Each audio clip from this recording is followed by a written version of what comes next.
Gaur, Europako mugikortasun astearen barruan egingo ditugun ekitaldia aurkeztera etorri gara. Eta ikusten duzuen bezala oso ondo inguratuta gaude herriko elkarte ezberdinekin.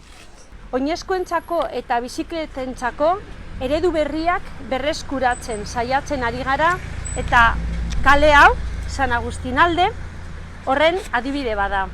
Beste hiri batzuetako erreferentziak hartu nahi ditugu eta gure txikitasunean horrelako politikak aplikatu. Hor daude, Pontevedrako erdigunea, Madrid Zentral, Iruñeko alde zaharraren amabilizazioa, guk ere aurrera pausoak eman nahi ditugu bide honetan. Como bien ha comentado Ima, como equipo de gobierno queremos ir dando los pasos necesarios para un modelo de movilidad más sostenible. Sabemos que no es fácil, pero daremos pasos firmes y necesarios para ese modelo.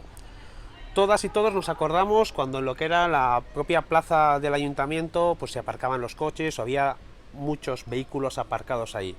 Para Durango el 2021 es un año muy importante porque está marcado por la implantación de la zona de bajas emisiones que nos permitirá recuperar 25.000 metros cuadrados los fines de semana para los peatones y las peatones.